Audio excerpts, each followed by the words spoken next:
तर मी तुम्हाला इथे काटीकुंडुळे कसे करायचे ते सांगणार आहे आणि साहित्य पण काय काय लागणार आहे ते. तर मी इथे 1 गिलास ज्वारी घेतलेली आहे, 1 गिलास गहू घेतलेला आहे, 1 गिलास चना डाळ घेतलेली आहे, 1 गिलास तांदूळ घेतलेले आहेत राशनचे आणि अर्धा गिलास मुगाची डाळ घेतलेली आहे, अर्धा गिलास उडदाची डाळ घेतलेली आहे आणि अर्धा गिलास मसुरीची डाळ घेतलेली आहे. आणि मी धान्य पण सगळे भाजून घेतलेले आहेत आणि डाळी पण सगळ्या भाजून घेतलेल्या आहेत आणि मगच मी यांना पिसून आणलेलं आहे. आणि पिसून आणल्यानंतर मी आता मिक्स केलेले आहे कोथिंबीर आणि लसणाची पेस्ट आणि तीळ आणि जिरे आणि ओवा वाटून टाकलेला आहे आणि हळदी आणि मीठ आणि हिरवी मिरची. हे सगळं मी आता मिश्रण करून घेणार आहे. तुम्ही पण करून पहा आणि आवडल्या तर लाईक करा, सबस्क्राईब करा. फार छान होतात. एकदम नॉर्मल आहे, फारसं सामान काही नाही ह्याला लागणार.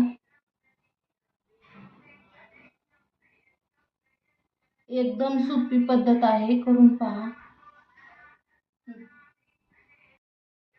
तर तेल गरम झालेलं आहे आणि मी थोडंसं मध्ये टाकून पाहिलेलं आहे. तर आपलं तेल रेडी आहे, तर आपण टाकून घेऊ यामध्ये चकल्या.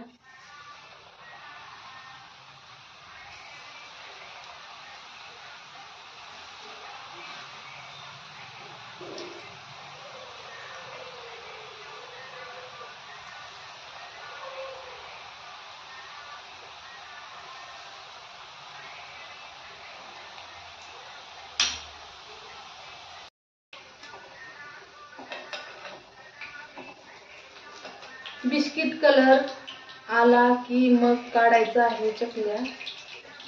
चांगलं तळून घ्यायचं आहे खरपूस. बिस्किट कलर येतो नंतरच मग आपल्याला काढायचं आहे.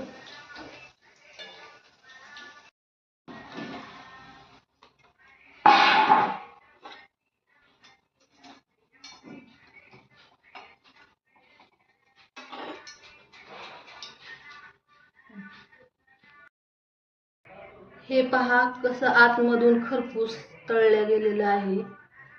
पहा फार छान झालेले आहेत, खुसखुशीत झालेले आहेत. तुम्ही पण करून पहा आणि चॅनलला सबस्क्राईब करायला विसरू नका.